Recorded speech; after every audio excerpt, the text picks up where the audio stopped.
इंदिरा पूनावाला, शहदादपुरी, कलमी नालो इंदिरा शबनम इंदू, कराची में पैदा थियल, पुणे इंडिया में रहंदड़ हाणे। मां हिकिड़ो पंहिंजो गज़ल पेश करे रही आहियां, सिंधीअ जो गज़ल। ॾिसी गुल खे जे आउं गुल थी पवां, ॾिसी गुल खे जे आउं गुल थी पवां, मगर अहिड़ी खुशबू मां आणियां किथां, मगर अहिड़ी खुशबू मां आणियां किथां। गमन का छुटी मौज में के मगन, गमन का छुटी मौज में के मगन,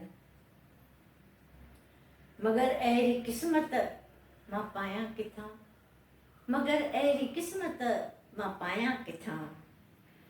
अछे अन्न कपिड़े ते हर हिक जो हक़, हिते मुंहिंजो जेको आहे सो बिल्कुलु ई बाग़ी वीचार आहे।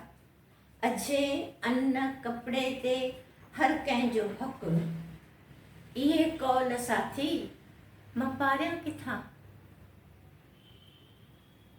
अछे अन्न कपिड़े ते, रोटी कपिड़ा मकान, अछे अन्न कपिड़े ते हर हिक जो हक़, इहे कौल साथी मां पारियां किथां।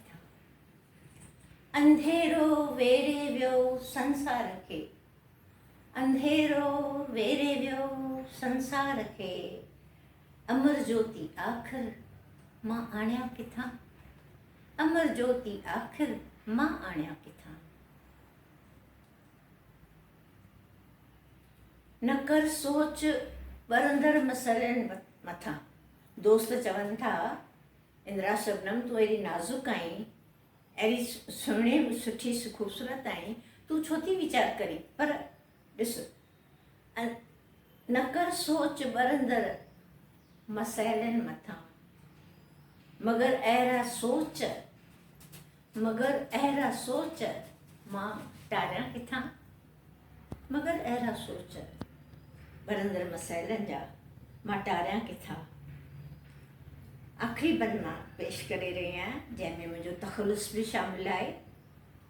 टुरियो गुल थी नेड़नि में शबनम हुअसि, टुरियो गुल थी नेड़नि में शबनम हुअसि, मगर अहिड़ी फितरत, मगर अहिड़ी फितरत मां आणियां किथां, मगर अहिड़ी फितरत मां आणियां किथां।